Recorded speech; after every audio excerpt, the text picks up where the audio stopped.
Don't forget to like, subscribe, and share the videos. So there were a few questions. Yeah, Kishori asked for what is the difference between the perspectives with respect to prelims, mains, and interview. That part I will be answering to you because the pre-lecture, this session is meant for that. I'm going to give you that only. And second question, somebody asked about the difference between IAS, IPS, and IFS. A, P, F. That is the difference. Basically. Jokes apart, see, all three are all India services. Basically, IAS and IPS, when it comes to recruitment, IAS and IPS falls under our civil services exams. Whereas IFS, only the, let me tell you. So at the examination level, you have to choose only the science optionals when it comes to forest service. At the service level, relatively IAS, IAS தான் வந்து top most சர்வீஸ்ன்னு சொல்றோம். IPS second one, IFS is relatively lesser grade னு feel பண்ணுவாங்க. It's not like that. Generally, all three All India service officers, they manage the district level. They start with subdivision level. இப்போ police service உதாரணம் எடுத்துப்போம். For instance police சர்வீஸில் IPS officer join பண்ணும்போது they join as ASPs. Same way, IFS officers join as ACF. அது subdivision level, DSP rank. போலீஸ்ல assistant commissioner, ASP additional SP அல்லது assistant superintendent police சொல்லுவாங்க. அதே மாதிரி ஐஏஎஸ்லேயும் அப்படி தான் அசிஸ்டன்ட் கலெக்டர்னு ஜாயின் பண்ணுவாங்க. After that you have to will be அடுத்து ப்ரமோஷனில் ஹையரார்க்கியில் எப்படி போவோம்னா next it be like under secretary rank. அப்புறம் ஐபிஎஸ்ல எப்படி அவங்க எஸ்பி 4 இயர்ஸ்ல எஸ்பி ஆகிறாங்களோ இவங்க அதே மாதிரி டிஎஃப்ஓஸ் ஆவாங்க. டிஎஃப்ஓ டிவிஷனல் ஃபாரஸ்ட் ஆஃபீஸர் அல்லது டிஸ்ட்ரிக்ட் ஃபாரஸ்ட் ஆஃபீஸர், அதுக்கப்புறமா கன்சர்வேட்டர், தென் சீஃப் கன்சர்வேட்டர், தென் அடிஷ்னல் பிசிசிஎஃப், அப்புறம் அதாவது எப்படி சொல்றது, டைரக்டர் ஜெனரல் ஆஃப் ஃபாரஸ்ட்னு ஒன்று இருக்கு. ஜென்ரலி ஃபாரஸ்ட் சர்வீஸுங்கிறது வந்து ஆல்டர்னேட்டிவ் ஆப்ஷனலாக இருக்கிறதுனால பெரும்பாலும் நிறைய ஐஎஃப்எஸ் ஆஃபீஸர்ஸ் டிஜி வரைக்கும் போகிறதில்ல. Director general of forest and wildlife வந்து அவ்வளோ தூரம் போகிறதில்ல. ஏன்னா ஆல்டர்னேட்டிவ் தானே. நீங்கள் 30 இயர்ஸ் வரைக்குமே வந்து சிவில் சர்வீஸ் ட்ரை பண்ணிவிட்டு லாஸ்ட்டாக போகிறோம். ஜென்ரலி 21-22 இயர்ஸ்லாம் வந்து ஃபாரஸ்ட் சர்வீஸ் போனாங்கன்னா they can reach up to the DG level. That is a special secretary to government of India rank. That is a difference, basically. I think I have answered your question. I don't know who asked that question. Kishore. I think I've answered your question. Same way when it comes to perspectives. Adana, let me tell you now. See, why do we organize lectures? அப்படின்னா உங்களுக்குமே தெரியுதுக்காக சொல்றேன்.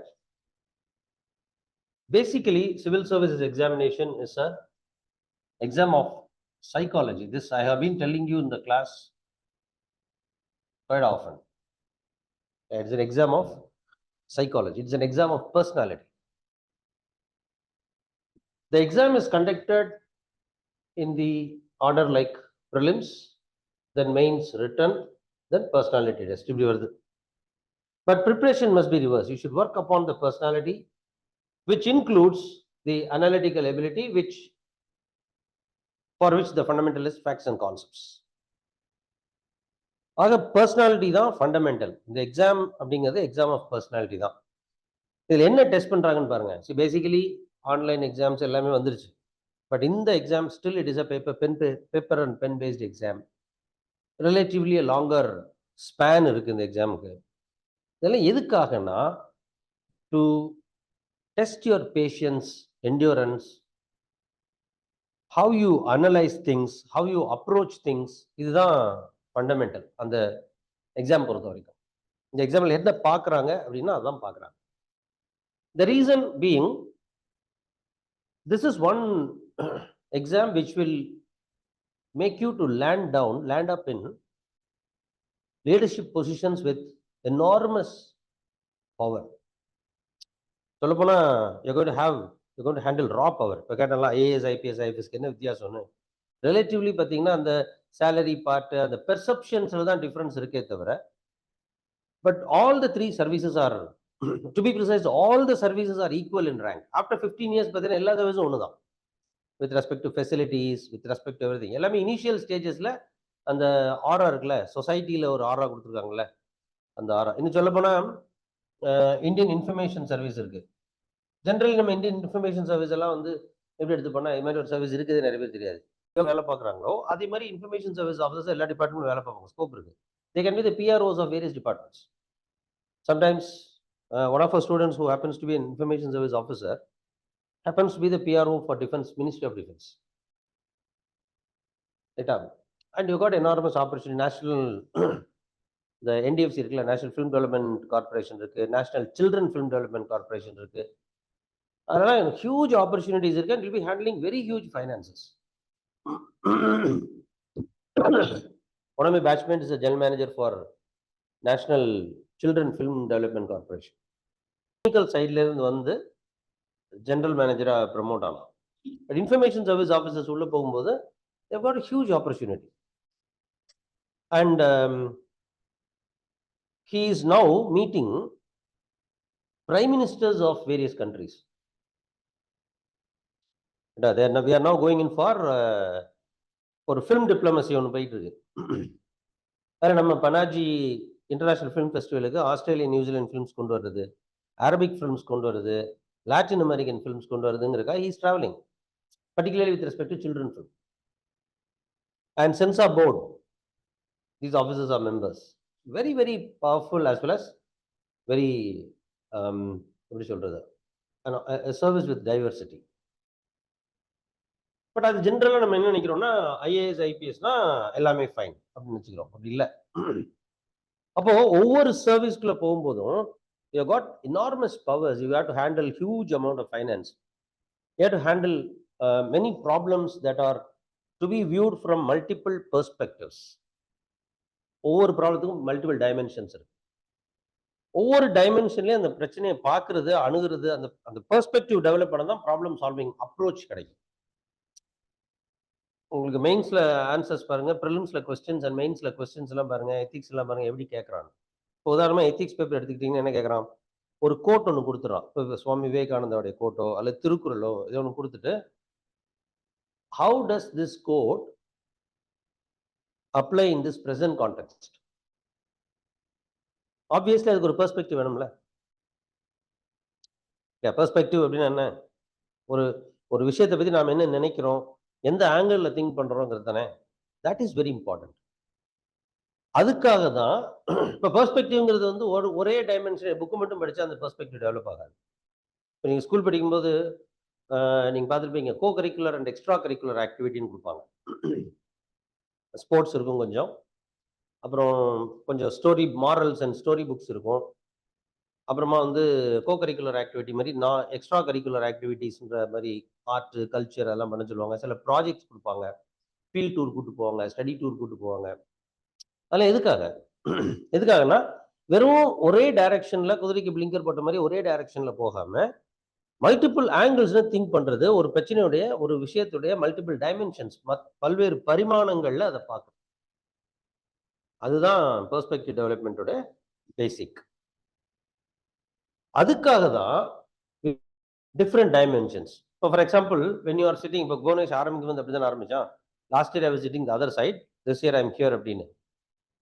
இப்போ அவன் training service exam clear பண்றான், training போறான் அப்படிங்கும்போது the way he approaches things will be changing.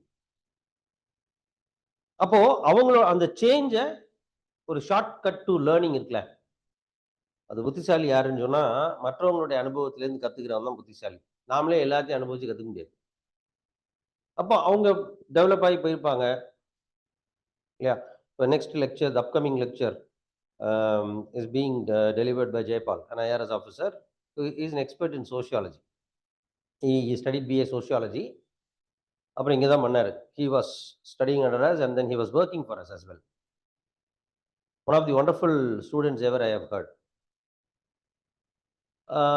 Very inquisitive, very explorative, and a man with very wide எப்படி சொல்றது, ஒரு analytical ability. He views things from different dimensions, different angles. இப்போ அந்த மாதிரி ஒரு ஆங்கிள் அவன், நான் ஸ்டூடெண்டா அவனை பார்த்துருக்கிறேன், ஆஃபீஸரா அவனை இப்போ பார்க்க போறேன். how he views things, அந்த எக்ஸ்பீரியன்சஸை உங்களுக்கு டிரான்ஸ்ஃபர் பண்ணுறது ரொம்ப முக்கியமான விஷயம். Because this exam demands that. ஒரே கேள்வியவே எல்லா சப்ஜெக்ட்லையும் கேட்க முடியும். For example, examine the role of the Panchayat Raj institutions in India. இந்த கேள்வி ஜெனரலா நான் கொடுத்தேன்னா, you will simply and you will straight away say that this is a question to be asked in paper 2, governance or Indian constitution and polity, right? But you check 2007 geography optional paper la ketta question. So you cannot write about the polity stuff. இப்போ பிஆர்ஐஸினுடைய working எப்படி இருக்குங்கிறது நீங்கள் geographic angle எழுத வேண்டியிருக்கும். Role of PRIs in tribal areas எப்படி இருக்கும், human settlement geography இருக்கு. அதே மாதிரி ஹில்லி ஏரியாஸ்ல எப்படி இருக்கும்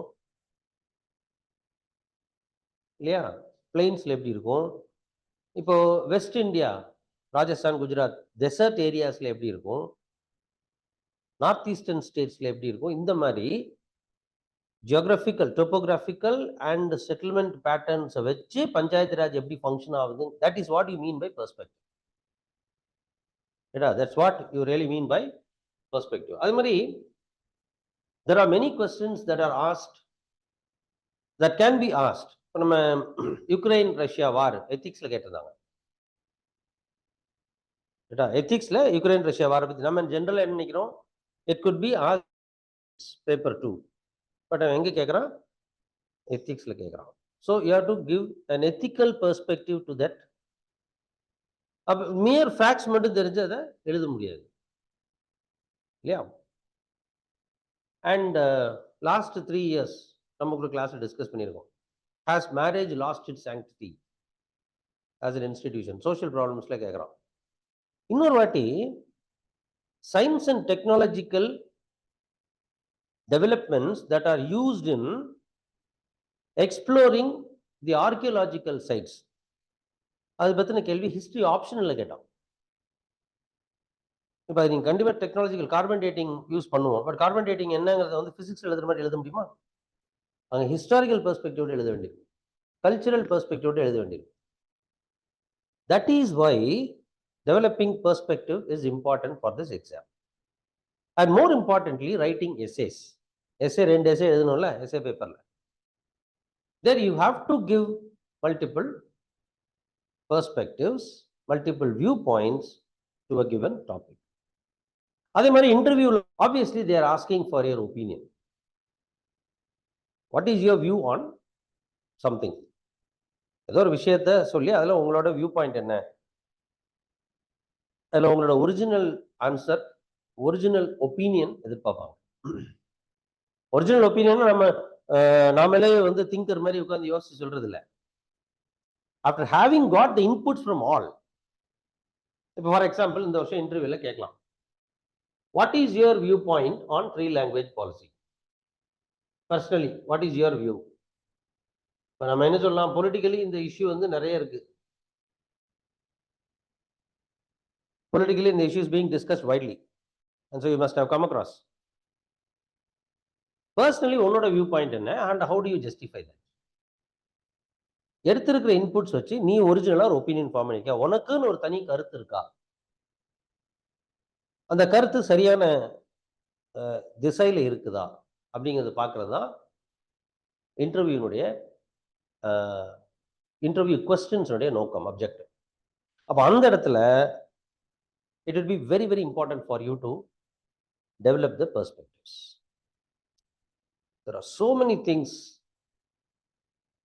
நிறைய விஷயங்கள் நம்ம கருத்தே இருக்காது, நம்ம என்ன ஓவர்லுக் பண்ணி வருவோம். இப்போ 3 language பாலிசி நிறைய டிஸ்கஸ் பண்ணிட்டே இருக்கிறாங்க, அதனால நம்ம அதை பற்றி கூட பேசலாம். Why do முன்னாடி ஜென்ரலாக தமிழ் ஸ்டூடெண்ட்ஸ்க்குன்னு கேட்கக்கூடிய சில கேள்வி இருக்கு. Why in Tamil Nadu people refuse in studying Hindi, learning Hindi? Why do people in Tamil Nadu oppose Hindi? இது ஆக்சுவலாக பார்த்தீங்கன்னா இது தப்பு. we are not opposing Hindi, learn Hindi. அதுதான் நம்ம இம்போசிஷன் சொல்றோம். அதே மாதிரி இன்னொரு ஜெனரல் கொஸ்டின் தமிழ் கேண்டிடேட்ஸ் என்ன கேட்பாங்க, ப்ரீவியஸ்லி என்ன கேட்டுட்டு இருப்பாங்கன்னா, why more actors are getting into cinema, people actors are getting into politics, why politics and cinema is closely associated in Tamil Nadu? Yeah, அதுக்கு தாவேக்கா பொதுக்குழு மாநாடு நடந்திருக்கு. எங்க தலைவர் 1000 கோடி ரூபா சம்பாதிச்சுட்டு இருந்தாரு. கூப்பிட்டு பேச சொன்னா இன்கம் டேக்ஸ்ல போட்டு விட்டு போறாங்க. அதை விட்டுட்டு எங்க தலைவர் வந்திருக்கிறாரு. ஏன் 1000 கோடி ரூபா சம்பாதிக்கிற ஒரு ஆளு அதை விட்டுட்டு பாலிடிக்ஸ் வராப்புல? விஜய்க்கு என்ன இன்ஃப்ளூயன்ஸ் இருக்கு? Vijay, okay, Vijay can become influential, Vijay can get more power and all the stuff. What will the country get? What will the society get in return? தெரியுதுல்ல? அப்ப ஏன் இன்னும் சினிமாக்காரன் வந்துகிட்டே இருக்கான்? Because Tamil society, Tamil voters still give importance. அப்படிதானே? ஏன் கொடுக்குறீங்கன்னு தான் இப்ப கேள்வி. இது இன்னைக்கு நேரத்து கிடையாது.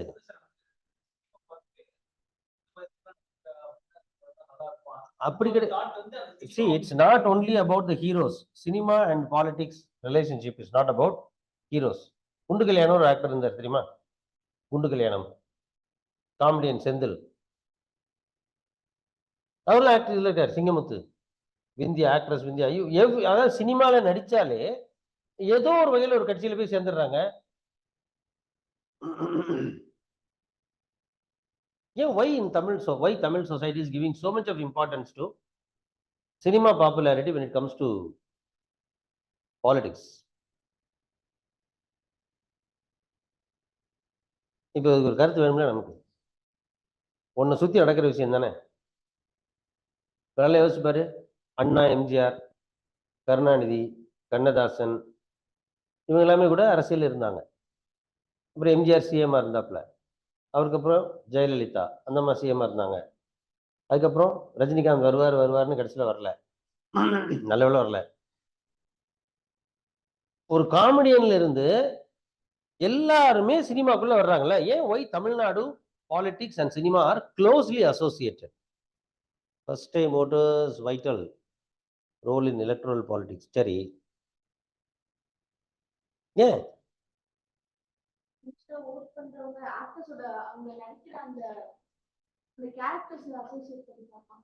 இப்போ செந்தில் நடிச்சது பூரா வாழைப்பழ காமெடி. அவர் வந்து எப்படி ஓட்டு கேட்பாரு?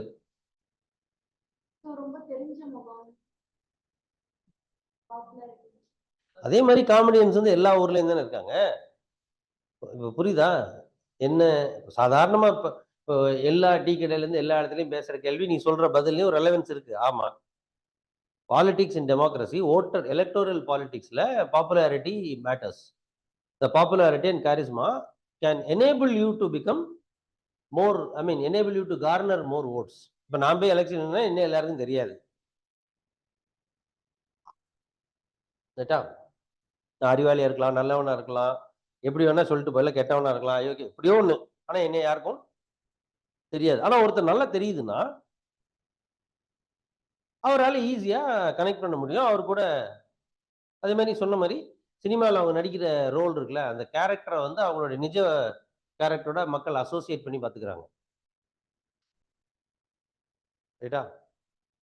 நிஜ வாழ்க்கையில் அவங்க நல்லவனா கெட்டவனாங்கிறது தெரியாது. ஆனா மக்கள் நல்லவன் நம்புறாங்க. அந்த ரோலை தான் அவங்க அந்த ரோலையே ஒரிஜினலா பாக்குறாங்க. ஏன் தமிழ்நாட்டு மக்கள் இப்படி பாக்குறாங்க? இதுதான் கேள்வி. ஏன் உங்களுக்கு அறிவே கிடையாதா?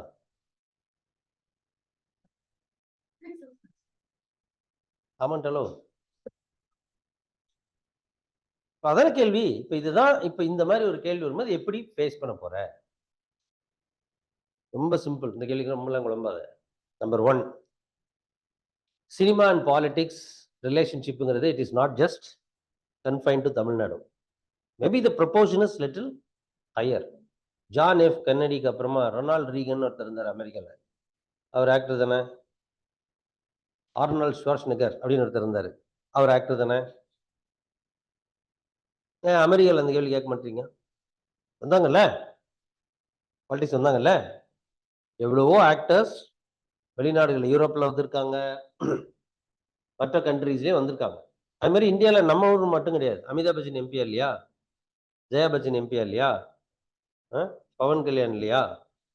சிரஞ்சீவி கட்சி ஆரம்பிக்கலையா? என்டி ராமாராவ் இல்லையா? விஜயசாந்தி இல்லையா? ரோஜா இல்லையா? கோவிந்தா இல்லையா? சத்ருகன் சின்ஹா இல்லையா? இதுங்கல்ல. என்னமோ தமிழ்நாட்டில் மட்டும்தான் சினிமாக்குள்ள வர்றாங்க, தமிழ்நாட்டில் மட்டும்தான் relative why the proportion is higher, அவ்வளவுதான். இப்ப பெர்ஸ்பெக்டிவ்னு என்னன்னு புரியுதா? ஒரு விஷயத்தை எப்படி பார்க்கணும்னு இருக்கு. இப்ப பாரு ஆன்சர் ஈஸியா இருக்கும். ஏன் ப்ரொபோர்ஷன் ஹையா இருக்கு?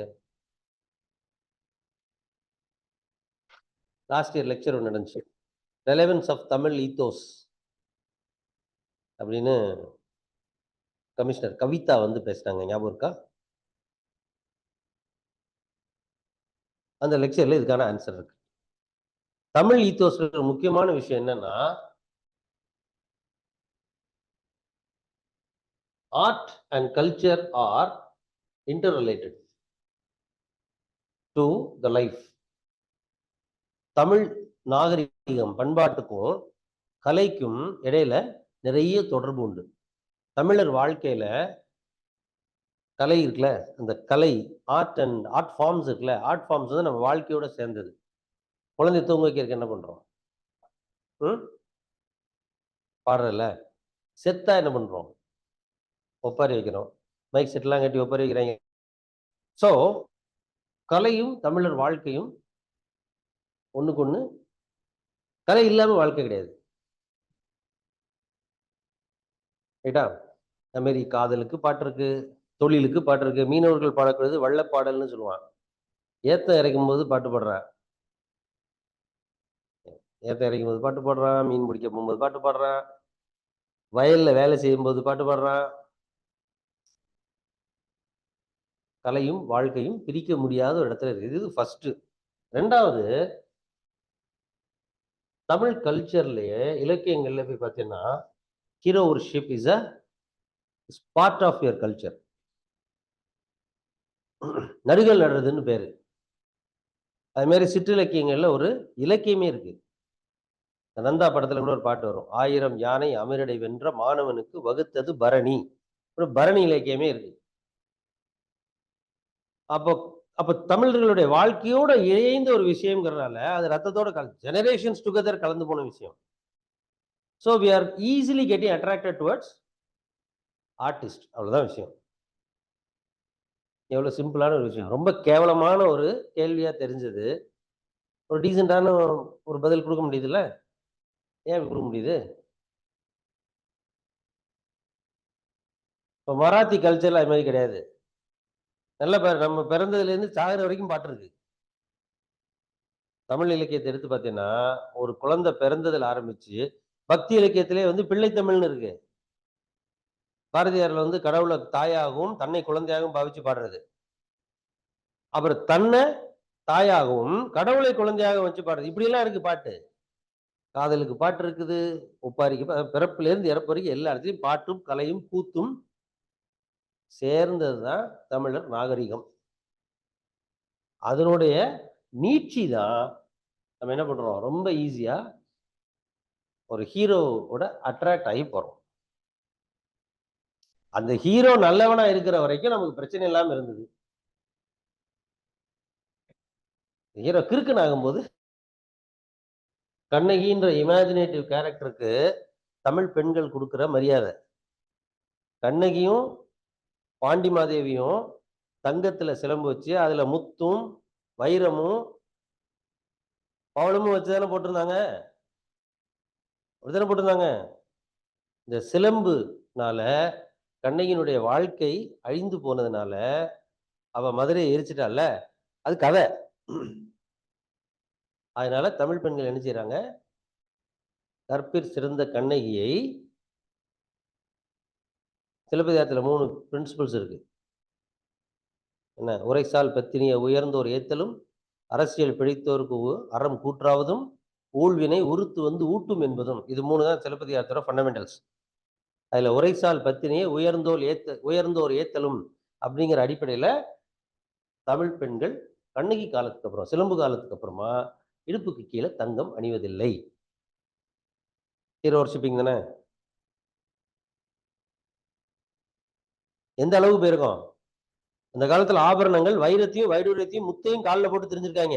ஆனா கண்ணகின்ற ஒரு கேரக்டருக்காக அந்த பழக்கத்தையே விட்டு கொடுத்த, மதிப்பீடுகளையே மாத்தின சமுதாயம். அப்ப இந்த சமுதாயம் ஆட்டோமேட்டிக்கா சினிமா தேடி போத்தனை செய்யும். Logically right. This is a perspective. புரியுதா? இப்ப நான் கொடுக்கறது உண்மையா இல்லையா? ஆனா ஏத்துக்க முடியுதுல்ல? வெரிஃபை பண்ண முடியுமா? நான் ப்ரூஃப் குடுத்துட்டேன். இதெல்லாம் இல்ல நீ ப்ரூவ் பண்ணிக்கோ. நான் ப்ரூஃப் குடுத்துட்டேன். ஹீரோ வொர்ஷிப்புக்கு பரணி இலக்கியம் இருக்குது. இடத்துலயும் பாடல்கள் இருக்குது. எல்லாம் ஒவ்வொரு பாட்டுக்கும் ஒரு பேர் இருக்கு. குழந்தைகளுக்கு பாடுறது பிள்ளைத்தமிழ், தாலாட்டு, சாவுக்கு பாடுறது ஒப்பாரி, அதுக்கு இடையில இருக்க எல்லா பாட்டுக்கும் வள்ளப்பாடல்னே இருக்கு. சும்மா நீ கூகுள் பண்ணி பார்த்தீங்கன்னா தெரியும். ஹீரோர்கள் பாடுறாங்கல்ல, வள்ளம் அப்படின்னா தோணி, நீர் பிடிக்கிற தோணி. வள்ளப்பாடல்னு இருக்கு. ஏற்ற பாடல்கள்னு இருக்கு. ஏத்த இறங்கும்போது பாடுற பாட்டு. ரைட்டா? பயிர் நாத்து நடும்போது பாடுறதுக்கு பாடல்கள் இருக்கு. வேற வேற பாட்டா இருக்கும் அது. சரியா? அது மாதிரி வில்லு பாட்டு. ஒவ்வொரு ஒவ்வொரு ரீஜியன்ல ஒவ்வொரு மாதிரியான பாடல்கள் இருக்கு. இருக்குல்ல? அப்ப நம்ம கலையோடு சேர்ந்த வாழ்க்கை. இப்ப இந்த பெர்ஸ்பெக்டிவ் நான் குடுக்குறேன். இதுக்கான ப்ரூஃப்பும் நான் குடுக்குறேன். இது இல்லன்னு எப்படி ப்ரூவ் பண்ணுவேன்? இதுதான் பெர்ஸ்பெக்டிவ்னுடைய இம்பார்ட்டன்ஸ். அப்போ ஒரு காம்ப்ளெக்ஸ் டாபிக்ஸ ஒரு காம்ப்ளெக்ஸா இப்ப அந்த கொஸ்டின் எவ்வளவு கேவலமா தெரிஞ்சது? புரியுதா? Why cricket is very popular than any other game?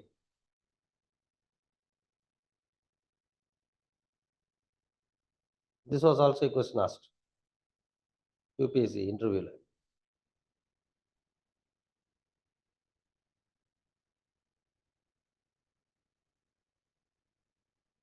Why cricket is popular than any other game?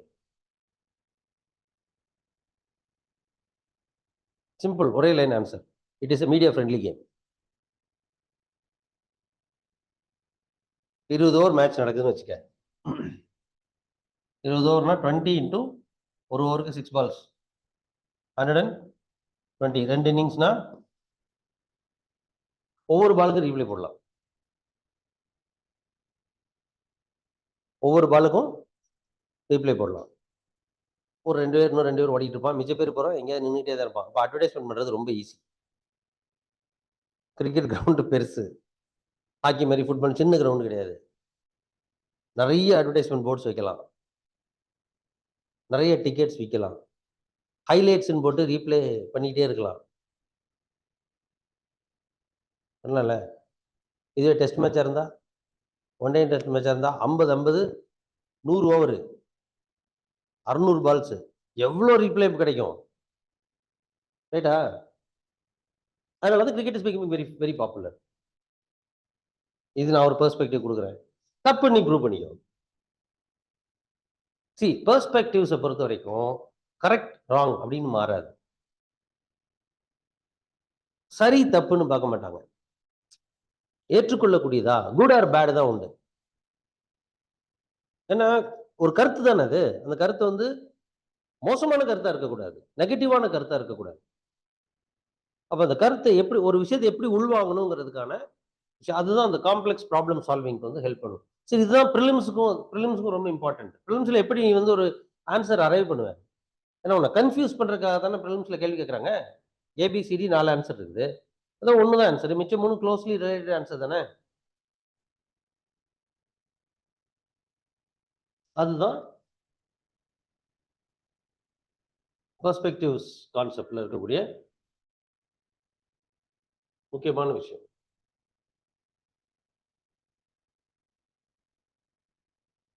ஏட்டா இதுல I already just now I told you. Why UPSC requires black and ஒயிட்ல எதிர்பார்க்க மாட்டாங்க. ஜென்ரலி இந்த perspective development இல்லைன்னு வச்சுக்கோயேன், என்ன ஆகும்னா one sided arguments கொடுப்பேன். இப்போ கேட்டேன் இல்லையா, ஏன் தமிழ்நாட்டில் வந்து அரசியலுக்கும் தமிழர்களுக்கும் ஏன் இவ்வளவு தொடர்பு இருக்கு, தமிழர்கள் என்ன லூசா அப்படின்னு ஒருத்தன் கேள்வி கேட்டானே பயந்து போய், ஐயோ அப்படிலாம் இல்லை, ஆமா நாங்கள் இப்படி நாங்கள் இந்த ஹீரோ வந்து ஹீரோவாகவே வாழ்க்கைக்கான ஹீரோவாகவே பார்த்துருவோம். இது என்ன சிக்கல் வருது? அதான் சொன்னேன், வர்ற தலைவர்கள் அதாவது பாப்புலாரிட்டியை பயன்படுத்தி ஒரு தலைவனா வர்றவன் நல்லவனா இருந்துட்டா பிரச்சனை இல்லை. எம்ஜிஆர் வாழ்க்கையில நல்லவரா கெட்டவரா 2வது கொஸ்டின். ஆனா அவருடைய படங்கள்ல ரொம்ப தெளிவா நல்ல கருத்துக்கள் மட்டும்தான் சொன்னாரு. இப்ப விஜய் அது மாதிரி சொல்ல முடியுமா? கடைசியா அந்த லியோ படத்துல விஜய் என்ன செஞ்சுட்டு இருந்தாரு? கஞ்சா ஸ்மக்லிங். ஸ்மக்லிங்னு என்னது? நார்கோட்டிக் ஸ்மக்லிங் ஆ. இந்தியாவிலே உச்சபட்ச இவர் சிஎம் ஆக்கிவிட்டு என்ன ஆகும்? அப்ப குறைந்தபட்ச பொறுப்பு கூட இல்லாம அரசியலுக்கு வருகிற போதுதான் சிக்கல் கூடுது. இப்ப இதையும் நீ கணக்குல எடுக்கணும்ல. அடுத்த கேள்வி அதானே வரும். தமிழர்கள் ஏன் சினிமா வந்து க்ளோஸா பாக்குறாங்க? சினிமால இருந்து அரசியல் தலைவர்கள் வரும்போது ஏன் தமிழர்கள் ஏற்றுக்கொள்கிறார்கள்? அவங்க ஏற்றுக்கொள்ளக்கூடிய விகிதாச்சாரம் அதிகமா ஏன் இருக்குதுங்கிறதுக்கான ரீசன் நம்ம முதல்ல சொல்லிட்டோம். ஆனா இப்ப இன்னொரு சிக்கல் இருக்குது இதுல. இப்ப ரஜினிகாந்தோடைய பாட்டு ஒண்ணு இருக்கு. அதுக்காக வந்து அந்த காலத்துல 1980களிலேயே போராட்டம் பண்ணாங்க. ராத்திரியில் பூத்திருக்கும் தாமரை தான் பெண்ணோன்னு. ரொம்ப முக்கியமான, ரொம்ப கேவலமான ஒரு பாட்டு. ஆப்ஜெக்டிஃபிகேஷன் ஆஃப் விமனோட ஹைட். அப்பவே பெண் அதாவது அப்போ வந்து நேஷனல் விமென்ஸ் கமிஷன்லாம் கிடையாது. அப்பவே மாதர் சங்கங்கள் இந்த பாட்டுக்கு எதிராக போராடிச்சு. ரொம்ப மோசமான ஒரு ஆப்ஜெக்டிஃபிகேஷன் இல்லையா? இப்படி பாட்டு எழுதி வச்சுக்கிட்டு இவர் வந்து எப்படி சிஎம் இருந்து பெண்களுக்கு வந்து நல்ல வேலை ரஜினி அதான் சொன்னேன் நல்ல வேலை வரலன்னு. வந்திருந்தா எனக்கு பிரச்சனை இல்லை, ரஜினிக்கு தான் பிரச்சனை. நிறைய கேள்விக்கு பதில் சொல்ல வேண்டியிருக்கும். நிறைய கேள்விக்கு பதில் சொல்ல வேண்டியிருக்கும். ஏன்னா அரசியல் தலைவராக நீங்கள் வருகிற போது உங்களுக்கான சொசைட்டிக்கான அப்ஜெக்டிவ் என்ன? What is your vision for society? Gender ஈக்விட்டிக்கு என்ன பண்ண போறீங்க? பெண்களுக்கு என்ன பண்ண போறீங்க? குழந்தைகளுக்கு என்ன பண்ண போறீங்க? வயசானவங்களுக்கு என்ன பண்ண போறீங்க? சமூக மாற்றத்துக்கு என்ன பண்ண போறீங்க? சமூக பிரச்சனைகளை எந்த அளவுக்கு புரிஞ்சு வச்சிருக்கிறீங்க? இந்த கேள்வியெல்லாம் வரும்ல. விஜய் வந்து பேசும்போது என்ன பேசுறாரு? 3 லாங்குவேஜ் பாலிசி அப்படின்னு பேசுறாங்க. அது எல்கேஜி யூகேஜி பசங்க சண்டை போடுற மாதிரி. அது எவ்வளவு பெரிய ஹிஸ்டரி. ரொம்ப ஓவர் சிம்பிளிஃபை பண்ணி எல்கேஜி யூகேஜி பசங்க சண்டைன்னா what is your idea about politics and what is your idea about society? அது சரியா தப்பாங்கிறதுக்குள்ள நான் போகல. எது 3 லாங்குவேஜ் பாலிசி கரெக்டா 2 லாங்குவேஜ் பாலிசி கரெக்டான்றதுக்குள்ள போகல. ஆனா நீ அரசியல் தலைவராக இருக்கும்போது இது மாதிரி கேஷுவல் எப்படி சொல்றது டூ கேஷுவல் ஸ்டேட்மெண்ட் இதை விட அப்ப இங்கதான் சிக்கல் வருது. சினிமால இருந்து பாப்புலாரிட்டி கிடைச்சு அதுல இருந்து ஒரு தலைவர் வரக்கூடாதுன்னா வரக்கூடாதெல்லாம் கிடையாது. எல்லா தலைவர்களும் யூனிவர்சிட்டில இருந்தா வரணும், எல்லா தலைவர்களும் ஆசிரியர்கள் இருந்தா வரணும் அவசியமே இல்லை. He failed as a lawyer. He could not build his career as a lawyer. எந்த துறையில இருந்து வேணாலும் ஒரு தலைவர் உருவாகலாம். ஆனால் அவர் தலைவருக்கான மனமுதிர்ச்சியோட பண்பட்டு இருக்கிறாராங்கிறத நம்ம பார்க்கணும். இப்ப இதை நம்ம பேசணும்ல. அந்த கேள்விக்கு பதில்ல இன்னொரு டைமென்ஷன் அதையும் கொடுக்கணும். தமிழ்நாட்டில் இப்ப சிக்கல் வந்து சினிமால இருந்து தலைவர்கள் வர்றது கிடையாது. சினிமால இருந்து வரக்கூடிய தலைவர்கள் வெறும் பாப்புலாரிட்டியை மட்டுமே நம்பி வர்றதும் அரசியல் கொள்கைகளோ அரசியல் கோட்பாடுகளோ அரசியல் தத்துவங்களோ இல்லாம வர்றதுதான் சிக்கல். எது உன்னுடைய கோட்பாடு? அரசியல் கோட்பாடு ஒண்ணு இருக்குல்ல. எந்த தத்துவத்தின் அடிப்படையில் ஒன்னு அரசியல் நடக்க போகுது? மார்க்சிய தத்துவமா, ரைட்டிஸ்ட் பிலாசபியா, காந்தியன் பிலாசபியா, பேபியன் பிலாசபியா, அம்பேத்கர் நேருவியனா, அம்பேத்கரிஸ்டா, என்ன பிலாசபில நீ அரசியல் பண்ண போறங்கிறது இந்த தலைவர்கள் அது இருக்காது. விஜயகாந்த் மட்டும்தான் நேர்மையா சொன்னாப்ல கொள்கை. அதுல யாருக்கு வேணும்? எல்லாத்தையுமே கொள்கை இருக்கு. ஐயோ சிக்கல். அது இல்லாம உங்களுடைய அரசியல் கோட்பாடுகள் என்ன? இந்த சமூகத்துக்கு நீங்க என்ன பாக்குறீங்க? அடுத்த 10 வருஷம் 15 வருஷம் நீங்க சிஎம் ஆன இந்த சமூகத்தை எப்படி மாத்த போறீங்க? அதெல்லாம் இல்லாம அரசியல் உள்ள வர்றதுதான் சிக்கல். அதுதான் இப்ப புரியுத பெர்ஸ்பெக்டிவ் என்னன்னு 2 பக்கம் 3 பக்கம் 4 பக்கம் இருக்குல்ல, மல்டிபிள் டைமென்ஷன்ஸ். அதை பார்க்க. இல்லட்டா உன்னுடைய ஆன்சர் வெறும் கருத்துக்களே இருக்காது. உன்ட ஃபேக்ட்ஸ் மட்டும்தான் இருக்கும். கருத்து அப்படிங்கிறது என்ன? ஃபேக்ட்ஸ் அப்படிங்கிறது வந்து தகவல்கள்னு சொல்றோம்ல. சில டேட்டா பேஸ் இன்ஃபர்மேஷன் உங்க கையில இருக்கும். அதை அடிப்படையா வச்சு உனக்குன்னு ஒரு கருத்து உருவாக்கம் இருக்கணும்ல. கருத்தாக்கம்னு ஒண்ணு இருக்குல்ல. பெண்களின் நிலை குறித்து உன்னுடைய கருத்து என்ன? அதே கேள்வி மெயின்ஸ்ல கேட்டா, அதே கேள்வி உன்னுடைய இன்டர்வியூல கேட்டா, why is marriage in India losing its sanctity? சொல்லணும்ல. ஆமான்னு சொல்லலாம், இல்லைன்னு சொல்லலாம். ஓப்பனா பாரு, லிவ் இன் ரிலேஷன்ஷிப் வந்தாச்சு, மேரேஜ் வேணான்றாங்க, divorces are increasing, DINK concept, dual income no kids வருது. இப்போ we are demanding lesbian and gay marriages, இவ்வளோ விஷயங்கள் வரும்போது marriage as an institution, is it losing its sanctity? நல்லா பாரு, கேட்டுக்கிட்டே இருக்கான் அந்த கொஸ்டின் திருப்பி திருப்பி. Should we revive joint family system? இந்த question couple of years back இன்டர்வியூல கேட்ட கொஸ்டின். அதே கேள்வி மெயின்ஸ்ல கேட்டிருந்தாங்க. அந்த கேள்வி இன்டர்வியூல ஒரு பாயிண்ட் கேட்கறாங்க.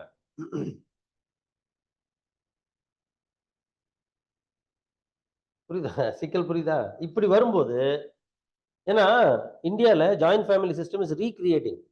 மெயின்ஸ்ல அதான் கேள்வியை கேட்டிருந்தாங்க. Not because of the cultural reasons, but because of the economic reasons. எல்லாருக்கும் 2 குழந்தைகள் 1 குழந்தை தான். பாத்துக்கிறதுக்கு யாரு? இப்போ ஜாயிண்ட் ஃபேமிலி சிஸ்டம்ல இப்போ உங்க அப்பா உனக்கு கல்யாணம் பண்ணி வச்சுட்டாரு, நான் ரிட்டையர் ஆகி நான் பாண்டிச்சேரியில செட்டில் ஆயிடுறேன்பா அப்படிங்கிறாரு. உனக்கு குழந்தை பிறந்தோடனே என்ன சொல்லுவேன்? டேடி ஏன் இங்க தனியா கஷ்டப்படுறீங்க, என் கூட வந்துருங்களேன். அவர் டேய் நான் உனக்கு அப்பன்டா, எனக்கு தெரியும் நீ எது கூப்பிடுறேன்னு. அதாவது உனக்கு காய்கறி வாங்குறதுக்கு நானும், பிள்ளைய பார்த்துக்கிற ஆயாக்கு அம்மாவையும் கூப்பிடுறேன். பெரும்பாலும் யூஎஸ்ல சில்ட்ரன் செட்டில் ஆயிருக்காங்கல்ல, அந்த சில்ட்ரனுடைய பேரண்ட்ஸ்ட கேட்டு பாருங்க, இந்த கருத்தை சொல்லுவாங்க. பெரும்பாலும் என்ன ஆகும்னா, ஃபர்ஸ்ட் 6 months வந்து பாய்ஸ் பேரண்ட்ஸ் போவாங்க, அடுத்த 6 months வந்து கேர்ள்ஸ் பேரண்ட்ஸ் போவாங்க யூஎஸ்க்கு. இங்க என்ன தெரியுமா நினைப்பான், பரவாயில்ல பையன் அமெரிக்காவில் செட்டில் போய் அப்பா அம்மாவெல்லாம் கூட்டு போய் அமெரிக்காவில் கூட்டு போய் அமெரிக்காலாம் காட்ட மாட்டான். ஏன்னா அவங்க வந்து சம்பாதிக்க போயிருக்காங்க, சுத்தி காட்டலாம் போல. அதனால அங்க போனவொடனே நினைச்சுவான், மண்டே த்ரூ ஃப்ரைடே அவன் வேலைக்கு போயிடுவான், அவனும் ஒய்ஃபு வேலைக்கு போயிடுவான். சாட்டர்டே வந்து ஃப்ரைடே சாட்டர்டே ஏதாவது பார்ட்டின்னு கூட்டு போவாங்க, அதுல பாதி நேரம் அஃபிஷியல் பார்ட்டி எங்க இந்த கேதரிங் போயிடுவாங்க, அப்பா அம்மா அங்க வர முடியாது. அமெரிக்கால போறேன் யோசிச்சு பேர் வந்து நூலா போயிடுவேன். புரியுதா உனக்கு? புரியுதா? இந்தியால ரிவைவ் பண்றாங்கல்ல யங் ஜெனரேஷன், எதுக்காக பண்றாங்க? ஐயோ அப்பா பாவம், ஐயோ அம்மா பாவம், டேடி பாவம், மம்மியும் பாவம், டேடியும் பாவம், அப்படியா? அப்பெல்லாம் கிடையாது. எக்கனாமிக் ரீசன்னால ரீக்ரியேட் ஆகுது. இது மெயின்ஸ்ல இந்தியன் சொசைட்டில கேட்ட கொஸ்டின், ஜிஎஸ் பேப்பர் 1ல. அதே கேள்வி இன்டர்வியூல கேக்குறான். Is it true? Is it true? சரி அப்படியே பார்த்துக்கிட்டாதான் என்ன? உங்க அம்மா உன் குழந்தைய பார்த்து, அது உன்னோட பெர்ஸ்பெக்டிவ், உன்னுடைய கருத்து. அவங்க சந்தோஷமா இருக்கிறாங்க இல்ல, இப்ப பேரண்ட்ஸ் ரெசிஸ்ட் பண்றாங்க, வர்றது இல்ல. நாளைக்கு என் பையனுக்கு கல்யாணம் பண்ணி நான் போய் பிள்ளைய பார்த்துட்டு ஆயாவில் பண்ணிக்கிறேன், நீ போடான்றேன். எங்க அப்பா பார்த்திருப்பாரு, எங்க பாட்டி பார்த்திருப்பாங்க, எங்க தாத்தா பார்த்திருப்பாரு. ஏன்னா அவங்க ஒரு லோயர் லெவல்ல வேலை பார்த்துருக்காங்க. இப்ப நான் என்ன யோசிப்பாரு, I am dealing with IAS IPS officers. அப்புறம் எனக்கு ஆட்டோமேட்டிக்கா ஒரு ஈகோ வரும். நீ ஒரு ஐஏஎஸ் ஆஃபீஸரா இருக்கிற, உனக்கு ஆட்டோமேட்டிக்கா ஒரு ஈகோ வரும். Out of love and affection நீ வேணா கூட வச்சுக்கலாம், கூட இருக்கலாம். பட் நான் இந்த மாதிரி என்ன தர ரேஞ்சுக்கு இறங்கி இந்த வீட்டுல சமையல் பண்ற வேலை, குழந்தைக்கு ஆயா வேலை அதெல்லாம் நான் பார்க்க முடியாது, சொல்லவே மாட்டேன். இந்த மாதிரி ஒரு சிக்கல் வருது. இது ஒரு ரீசன். நிறைய பிள்ளைங்க எதுக்கு குழந்தை பெற்றுக்கணும், எதுக்கு கல்யாணம் பண்ணணும், நிறைய பேரண்ட்ஸே அந்த முடிவு கொண்டாங்க. எதுக்கு? உனக்கா பிடிச்சா பண்ணிக்க, யாரை பிடிக்கிற பண்ணிக்க. இப்போ ஒரு பெர்ஸ்பெக்டிவ் மாறுது சொசைட்டில. இதைதான் அவன் கேள்வியை கேட்கறான். ஜாயிண்ட் ஃபேமிலி சிஸ்டம் ரீக்ரியேட் பண்ணணுமா? இந்த மாதிரி ஒரு வேல்யூ டிஜெனரே, இதை வந்து வேல்யூ டிஜெனரேஷன் சொல்றான். இது வேல்யூ டிஜெனரேஷனா சேஞ்சிங் வேல்யூவா? அது அடுத்த கேள்வி. இப்போ இன்னொன்னு யோசிச்சு பாரு, இந்த the controversial judgments given by many judges regarding the sexual harassment case. லேட்டஸ்டா அலகாபாத் ஹைகோர்ட் ஜட்ஜ் ஒருத்தர் வந்து ஒரு ஜட்ஜ்மெண்ட் ஒன்று கொடுத்தாரு. ஒரு 14 வயதுக்கு உட்பட்ட குழந்தையின், it is so sad to give this kind of an order, a judgment without applying mind and humanitarian approach. மனிதாபிமானமற்ற, அறிவை பயன்படுத்தாத ஒரு தீர்ப்பு. இப்படி ஒரு ஜட்ஜை பத்தி இப்படி தீர்ப்பு சொல்ல வேண்டியிருக்கேங்கிறது எங்களுக்கே வருத்தமா இருக்கு. we are saddened அப்படின்னு சொல்லியிருக்காங்க. ஆனா ஜட்ஜ் இப்படி சொல்லியிருக்காரு. மத்திய பிரதேச ஒரு ஜட்ஜ் என்ன சொல்லியிருக்காரு, ஒரு ரேப் விக்டிம் கேஸ் போடுறாங்க, அஃபெண்டருக்கு ஜாமீன் கொடுக்க சொல்லணும், பெயில் கேட்குறான். அப்போ ஜட்ஜ் சொல்றாரு, அஃபெண்டர் அந்த பொண்ணு இருக்குல்ல விக்டிம், அந்த பொண்ணு உன் கையில ராக்கி கட்டுச்சுன்னா நான் அவனுக்கு ஜாமீன் தரேன். என்ன இது? இன்னொரு பைத்தியக்காரன் தமிழ்நாட்டில் ஒரு ஜட்ஜ் சொன்னாரு, ரேப் பண்ணக்கே வந்து அது ரேப்ல வந்து that girl conceive, she was raped and she got conceived a child. அது ஒரு லெவலுக்கு மேல அந்த சைல்டு வந்து அந்த இது வந்து அபார்ட் பண்ண முடியல. ஸோ ஜட்ஜ் சொன்னாரு, அவனே கட்டிக்கம்மா நீ. தமிழ் சினிமாலாம் சொல்லுவாங்கல்ல, அது மாதிரி இப்படி ஒரு தீர்ப்பு. மகாராஷ்டிரால ஒரு girl was abducted and she was forced into sexual harassment.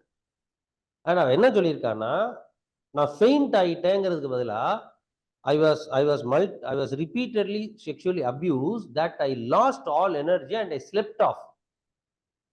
அப்படின்னு சொல்லியிருக்கா. உடனே என்ன சொல்லியிருக்காங்க, இதெல்லாம் ஒரு இந்திய பெண்ணுக்கு அழகா, ஒருத்தவனை ரேப் பண்ணியிருக்கான், அங்க போய் தூங்கியிருக்கேன். சினிமாவில் காட்டுற மாதிரி எந்திரிச்சு உட்காந்து அழக முடியும்? ஜட்ஜஸோட வியூ பாயிண்ட் பாரு. இதெல்லாம் என்னது? What is your view on that? கொச்சின்ல ஒரு ஜட்ஜி சொல்லியிருக்காரு, இப்படி ட்ரெஸ்ஸை போட்டு போனா உன்னை ரேப் பண்ணாம நினைச்சு வாங்கி அப்படின்னு. கோர்ட் ஃபுல் ஓப்பன் கோர்ட்ல அந்த ரேப் விக்டிம் வந்து கேட்டிருக்காரு, நீ அன்னைக்கு என்ன உடை அணிந்திருந்தாய்? இந்த மாதிரி உடையில போனாங்க, இப்படிலாம் போனா will the dress what you wear will determine your character? இது ஒரு ஜட்ஜி சொல்லாமா? நான் சொல்றது எல்லாமே நியூஸ்ல வந்த விஷயங்கள். Now what is your view on, in this context, what is your view on gender equality? Sir ஒரு இது சொல்லலாமா?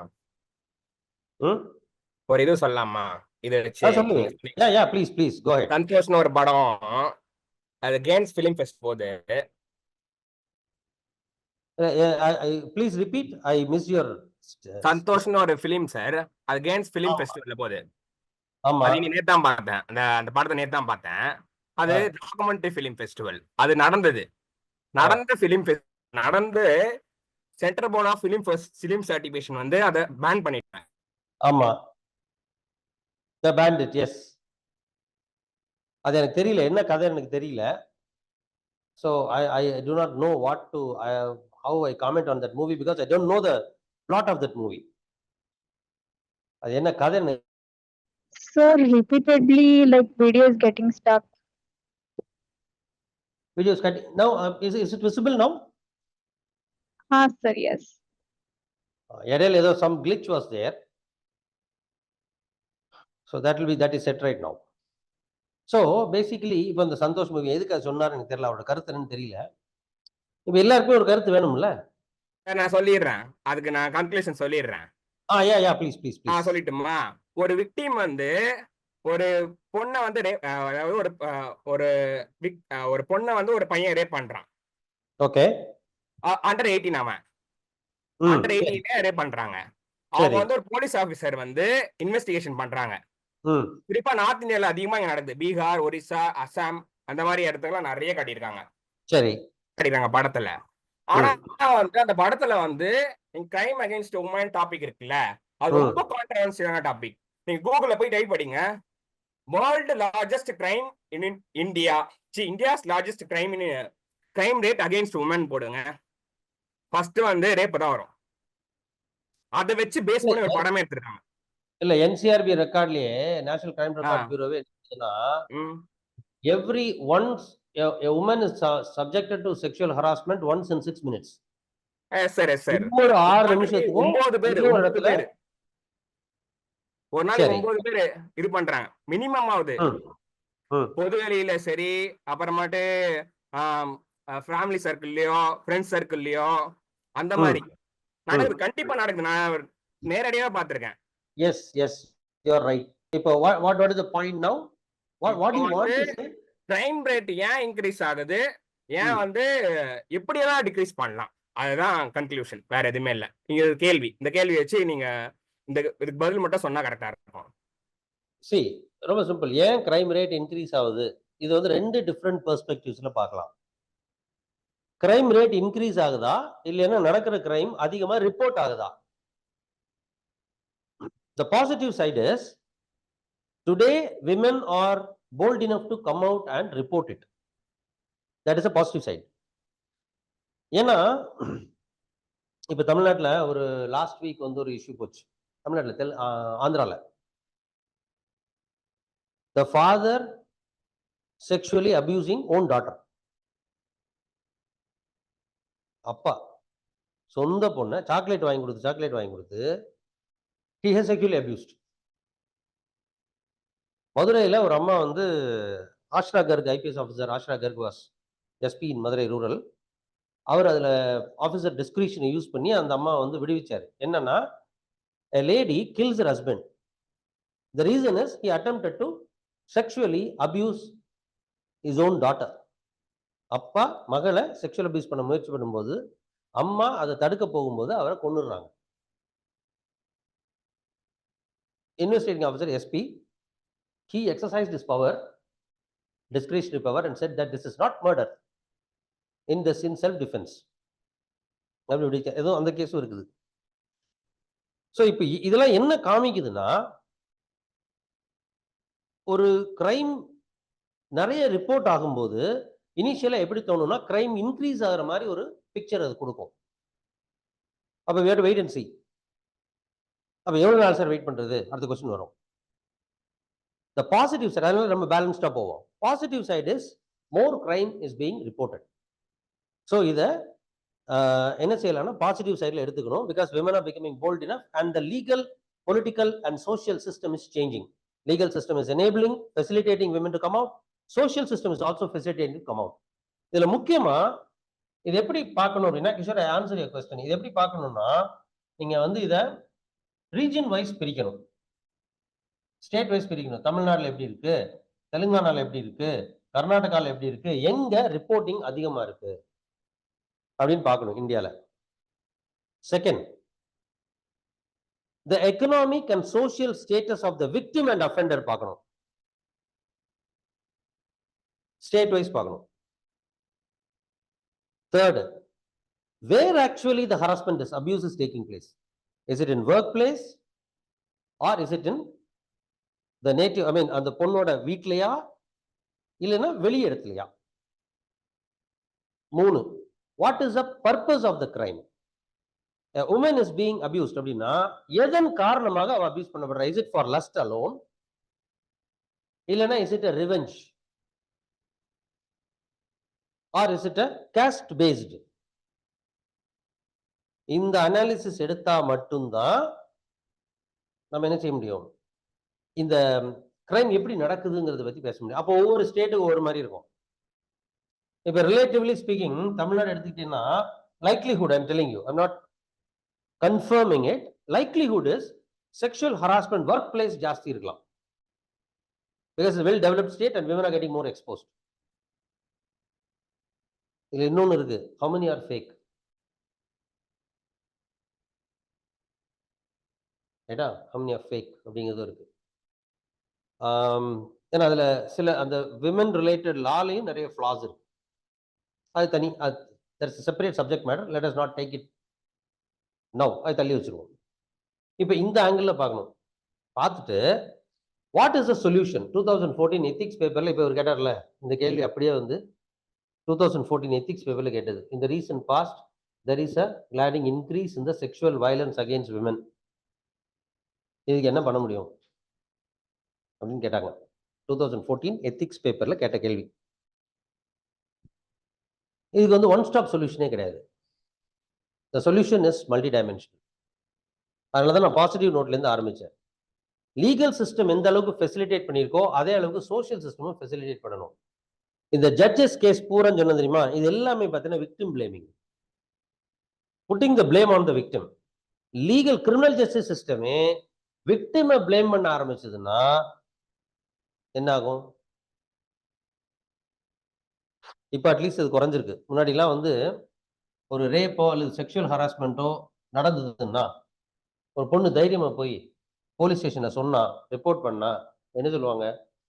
மானம் போயிருமா, குடும்ப மானம் போயிருமா, நீ இன்னும் குடும்பத்தை சேர்ந்தவ, உனக்கு இதெல்லாம் வேணுமா, உங்க அப்பாவை கூட்டுவா, அம்மாவை கூட்டுவா, இது விடுங்க, ஏதோ ஆக்சிடென்ட் ஒரு விபத்துன்னு நினைச்சிட்டு இதை முடிச்சு விடுங்க, பொண்ணுக்கு சீக்கிரம் கல்யாணம் பண்ணி கொடுங்க. அப்படிதான் இந்த சொசைட்டி பார்த்துக்கிட்டு இருந்துச்சு. இப்போ அப்படி இல்லை. இப்போ கொஞ்சம் அந்த இதெல்லாம் மாறுது. அப்போ fundamentally you have to create a social setting by facilitating the value change in the society towards women and women related issues. Second, the family circumstances. Now first of all வந்து the family honor is associated with the women behavior இருக்குல்ல, அதை மாத்தணும். ஆக value building first. we have enough laws. law பொறுத்த வரைக்கும், legal system பொறுத்த வரைக்கும் we have got enough law. இப்போ பிஎன்எஸ் முன்னாடி ஐபிசி, இப்போ பிஎன்எஸ்ல எனக்கு தெரியல, முன்னாடி ஐபிசி செக்ஷன் 376, 375, 76, 77, செக்ஷன் 377 விட்டுரு, 376ல ஏல இருந்து. so that legal system is relatively much stronger. but social system change ஆயிட்டு தான் இருக்கு. இப்ப எல்லா ஸ்டேட்லயும் சேஞ்ச் ஆகல.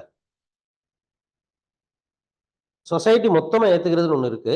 அந்த சொசைட்டில to which class the victim belongs to,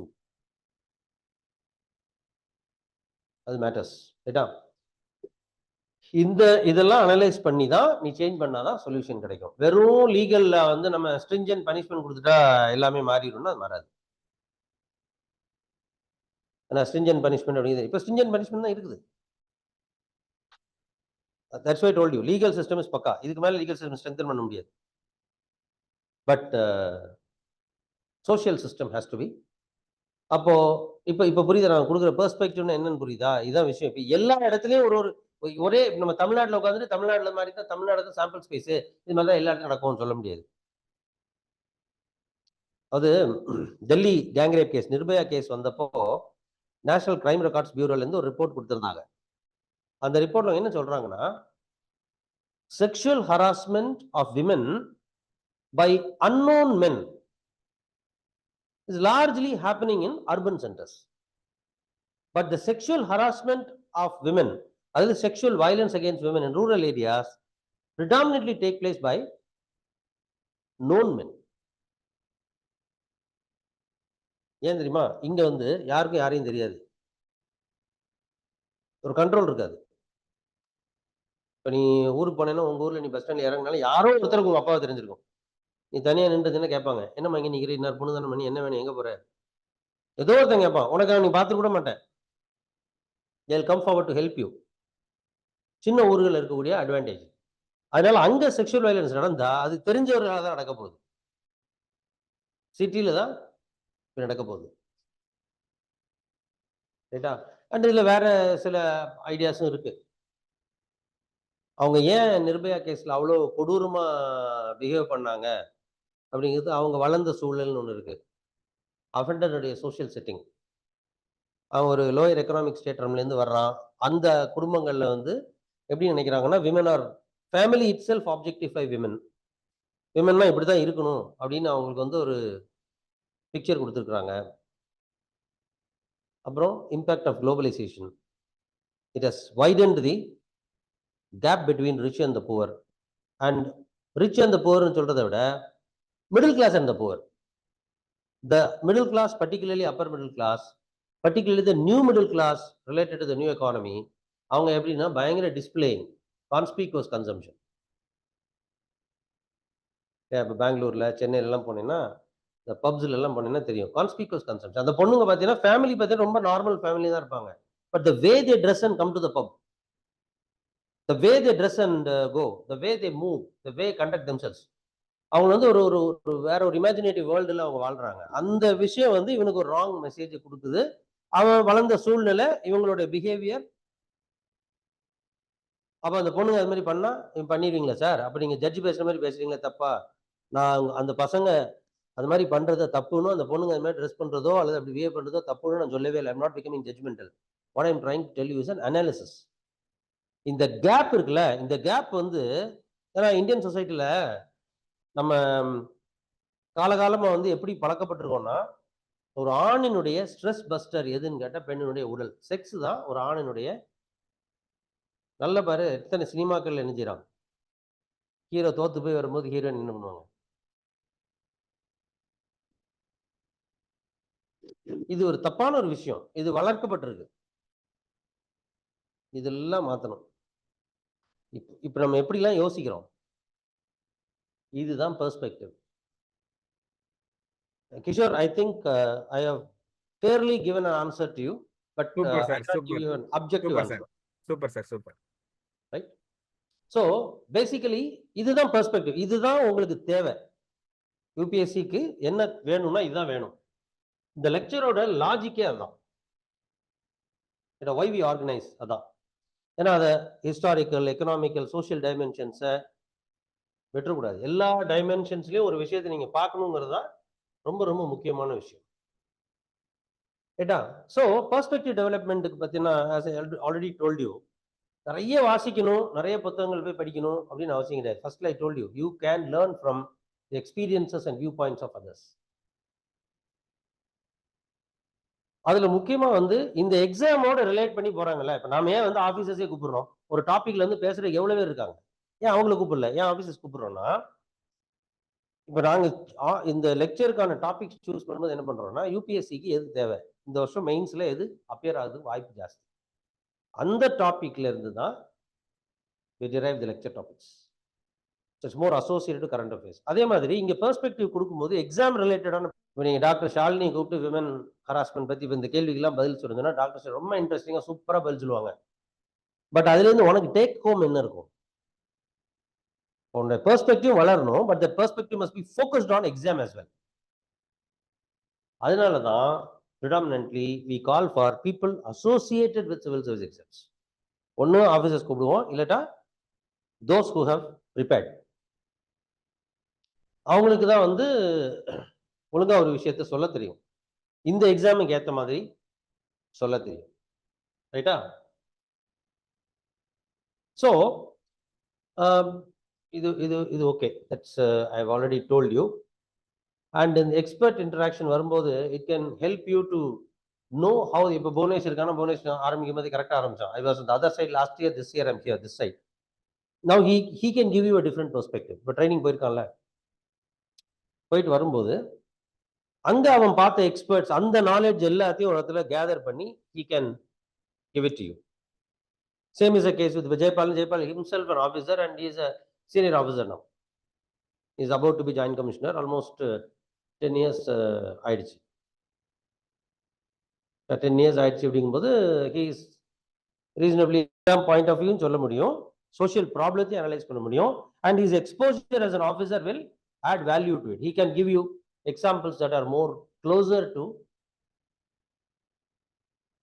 exam as well as the social life. Right? This I already explained to you. இப்போ இதெல்லாம் லாஸ்ட் இயர் நடந்த லெக்சர்ஸ். இதுல இருந்து கொஸ்டின் வந்துருந்துச்சு, role of election commission, one nation one election. அதுதான் நம்ம டாபிக்காவே டிஸ்கஷனுக்கு எடுத்தோம். Paper 2ல first கொஸ்டினே அதான், கிக் எக்கானமி. இதுல இருந்து எக்கானமில, கிக் எக்கானமில பிரச்சனை இந்த 4 கோடுக்கு வேலை கிடையாது. புரியுதா? அந்த கேள்வி அதான் கேட்டிருக்கான். இந்த கான்டெக்ட்ல, இன்னைக்குள்ள கான்டெக்ட்ல 4 லேபர் கோடு எந்த அளவுக்கு ரெலவெண்ட்? 2024 மெயின்ஸ் எக்கானமி பேப்பர்ல செகண்ட் கொஸ்டின் இது. ரைட்டா? அதே மாதிரி artificial intelligence, that was the last lecture. Ethics பேப்பர்ல ஃபர்ஸ்ட் கொஸ்டினே அதான், application of artificial intelligence as a dependable source of input.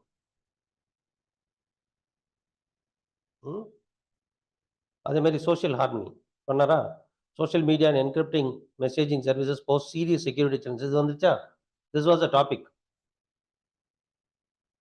அதில் முக்கியமாக ராஜ்குமார் அன்னைக்கு பேசினதே மெயின்லி சோஷியல் மீடியா பற்றி தான்.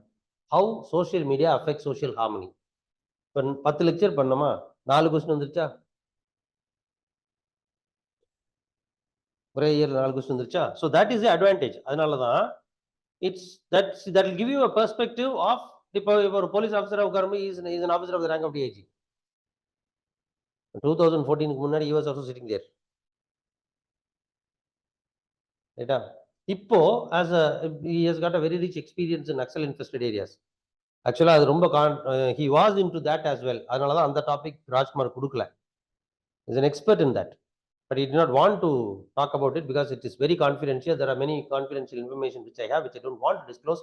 அதாவது நான் என்ன அறியாம கூட சொல்லிறதுக்கு வாய்ப்பு இருக்கு. So I don't want to take the topic னு சொன்னாப்ல. அதனால தான் we chose communal autonomy for him. ரைட்டா? So such important topics are all out there. அதனால தான் வந்து இந்த upcoming lecture, that is why we tell you, attend the lecture properly, and more importantly, இதெல்லாம் விட்டுரு, நீ என்ன பண்ணணும் இந்த லெக்சர்ல என்னன்றது விட்டுரும். What you are suppose to do, இதுதான் நீ பண்ண வேண்டியது. Read the background material relating to that. இப்போ கிரைம் அகெயின்ஸ்ட் விமன் தானே, நெக்ஸ்ட் 1 week டைம் இருக்குல்ல, 5th தான் இந்த லெக்சர். Next 1 week come to the group, share relevant, you read something relating to crime against women, நிறைய எவ்வளவு இருக்குது, and go through the question papers. previous year question paper எடுத்து violence against women 4 பேப்பரும் பார்க்கணும் மெயின்ஸ்ல. பேப்பர் 1 2 3 4 எல்லாத்துலயும் பார்க்கணும். women related questions எங்க இருக்கு, essay also. and if your optional is sociology, sociologyயும் பாரு, பார்த்துட்டு and relevant materials read பண்ணல, அது கூடவே லெக்சருக்கு வர்ற அந்த எக்ஸ்பர்ட் கிட்ட என்ன கேள்வி கேட்கலாங்கிறத நீ ரெடி பண்ணி. And when you listen to the lecture, some of the questions may get answered in the course of the lecture itself. When your question, still you have more questions saved and not answered in the lecture, you can raise those questions. There, your participation will be much more meaningful. அப்படிங்கும்போது என்ன ஆகும்னா, உன்னுடைய இது எங்க போய் முடியும்னா, இது நீ படிச்சுட்டு வரும்போது உன்னோட அதர் சப்ஜெக்ட்ஸ் எல்லாம் இருக்குல்ல, அந்த சப்ஜெக்ட்ஸ் லேர்ன் பண்ணக்கூடிய அப்ரோச் இது மாற்றும். ஏன்னா நீ முதல்ல ஒரு விஷயத்த படிக்கிற, உனக்கு சில டவுட்ஸ் வருது, அது ஒரு எக்ஸ்பர்ட் வந்து பேசுறாரு, அதுல ஒரு 10 கேள்வி உனக்கு ரெடியா இருக்குன்னா ஒரு 6 கேள்வி ஒரு பதில் சொல்லிடுறாரு. 2 கேள்வி உனக்கே அது ரெலவெண்ட் இல்லை, இப்ப வேண்டாம் நீ முடிவு பண்ணி கேட்காம விட்டுற, மிச்சம் இருக்க 2 கேள்வி நீ கேட்கலாம், அவர் அதுக்கு ஒரு பதில் சொல்லுவாரு. The approach towards your approach towards exam will change. You will become more focused. You will know how to ask questions, and you will get to know the line of thought. எப்படி ஒரு விஷயத்தை யோசிக்கணும்னு தெரியும். அதை கத்துக்கும் போது நீ answer எழுதுற விதம் மாறும், படிக்கிற விதம் மாறும், ஆன்சர் எழுதுற விதம் மாறும், கொஸ்டின் பேப்பரை பார்க்குற விதம் மாறும். And your participation in the lecture would also be more meaningful. You will be asking relevant and meaningful questions. ரைட்டா? அதுக்கு தான் இந்த pre lecture. So before every lecture we are planning to have one pre lecture. இதில் வந்து நான் லெக்சர்னா என்ன, perspective என்னெல்லாம் எக்ஸ்பிளைன் பண்ணுறேன். நெக்ஸ்ட் லெக்சர் வரும்போது we will want to give you some reading materials prior hand and to develop ஒரு brainstorming பண்ணிட்டு which are all the topics that you can. Now we are only going to select the topic and giving to the, நாங்கள் லெக்சருக்கும் topic சும்மா கொடுத்துறது இல்லை. We take the previous year questions and give it to send it to the person who delivers the lecture, the resource personக்கு அதை அனுப்பி, எங்களுக்கு இதுதான் வேணும், இந்த மோட்ல எனக்கு லெக்சர் கொடுங்க, இந்த மோட் லெக்சர் இருந்தா பரவாயில்ல. These are all the questions asked in the concerned topic in the past few years, and we expect the questions to be like this. அப்படி டைரக்ஷன் கொடுத்து தான் அவங்களை பேச சொல்லுவோம். So அதனால that is the reason why questions are getting reflected. புரியுதா? 10 lecture attend பண்ணியிருந்தா அதனால அது இல்லாம வந்து உனக்கு இந்த ஹியூமன் வைல்ட் லைஃப் கான்ஃபிளிக்ட் இருக்குல்ல, this lecture we always organise every year where offices வச்சு. ஏன்னா this is one staple topic that has been asked every alternative year. எடுத்து பாரு ஃபியூச்சர் பாஸ்ட் கொஸ்டின்ஸ்ல இது நிறைய இருக்கும். மேன் அனிமல் கான்ஃபிளிக்ட், ரைட்டா? ஸோ அந்த மாதிரி சில விஷயங்கள் we are doing it with இது நான் கிளாஸ்ல கொடுக்க முடியாது, அதான் விஷயமே. இதை நான் கொடுத்தேன்னா எப்படி இருக்கும், ரொம்ப தியரட்டிக்கலா இருக்கும், because I don't have the first hand experience. இப்போ மேன் வைல்ட் லைஃப் கான்ஃபரன்ஸ் வந்து ஒரு forest service officer, he was a retired PCCF, அவர் சொல்றதுக்கும் நான் பேசுறதுக்கு வித்தியாசம் இருக்கு. டீப் ஃபேக் டெக்னாலஜியை ஒரு பேங்க் ஆஃப் அயர்லாண்டோட ப்ராஜெக்டை எக்ஸிக்யூட் பண்றவர் சொல்லி கொடுக்கறதுக்கும் நான் சொல்றதுக்கும் வித்தியாசம் இருக்கு இல்லையா? இப்போ ஹியூமன் அந்த டெட்டரேட்டிங் கம்யூனிட்டி ஒரு officer of the IPS officer of the rank of DIG பேசுறது ஒரு ஃபர்ஸ்ட் ஹேண்ட் எக்ஸ்பீரியன்ஸ் இருக்கும். புரியுதா? That is the reason why you organise that. I hope I conveyed my point. So read relevant materials and be prepared and participate in the lecture meaningfully by asking meaningful questions. So basically, let me sum it up. Perspectives are important. Understand the topic, go to the previous year question papers, GS and essay, and if your optional is, if the topic is relevant to your optional, go to your optional as well. பார்த்துட்டு அதுல இருந்து questions gather பண்ணிட்டு relevant material எங்க இருக்கோ அந்த டாபிக்கை போட்டு இன்டர்நெட்ல search பண்ணாலே உங்களுக்கு கரண்ட் அஃபேர்ஸ் வரும். ஒரு 4-5 ஆர்டிகல்ஸ் வாசிச்சாலே போதும். டீப்பா போய் ஒன்று 50 ஆர்டிகல் வாசிக்கணும்னு சொல்லல, 4-5 ஆர்டிகல் ஒரு ஐடியாக்காக, பேசிக் ஐடியாக்காக. அந்த ஐடியா கிடைச்சதுன்னா ஒரு டவுட்ஸ் உனக்கு ரைஸ் பண்ண முடியும்னா, even if you are not having questions prior to the lecture, on the day of lecture நீ அங்க ரீட் பண்ணதையும் இவங்க பேசுறதையும் கனெக்ட் பண்ணி you can ask some meaningful questions which may help you to develop yourself. Right up. So that is the logic. I hope I have conveyed my point very clearly to you. Sir, I am last ஒரே doubt. சொல்லு கிஷோர். யா, sociology எடுக்கிறது நல்லதா, public administration எடுக்கிறது நல்லதா? see that depends upon அது வந்து basically interest of the individual பொறுத்தது தான். பப்ளிக் அட்மினிஸ்ட்ரேஷன் படிச்சா ஆக்சுவலா வந்து டைரக்டா வந்து நம்ம அட்மினிஸ்ட்ரேஷன் எப்படி நடக்குது, ஒரு நிர்வாகம் எப்படி நடக்குதுன்னு கரெக்டா கெஸ் பண்ணி நம்ம அதுல சைன் பண்ண முடியுமான்றதுக்காக தான் கேட்கறது. இல்ல சரி, அப்படி எடுக்க கூடாது. நீ சர்வீஸ் போனதுக்கு அப்புறமா உனக்கு நம்ம படிக்கிற ஆப்ஷன் எல்லா ஆப்ஷனும் யூஸ் ஆகும். இப்ப அப்படி பார்த்தா சொசைட்டி தான் மேனேஜ் பண்ண போற, அப்ப சோசியாலஜி படிச்சா நல்லது, இன்னும் சொல்ல போனா ஆந்த்ரோபாலஜி படிச்சா நல்லது. அப்படி போக கூடாது, அப்படி போகவே போகாது. அதாவது choosing the optional should not be related to the service.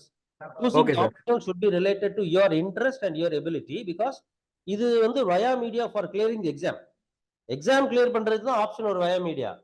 நீ போய் ஒரு ஆபீஸ்ல இருக்கிறதுக்கு அது via media இல்ல. Okay. So what is your interest? If you want to know about public administration, you can contact me after the lecture. Sometime if you are placed in Anna Nagar, maybe you can drop in. We'll have a counseling for you. Okay sir. All right. Okay, thank you all.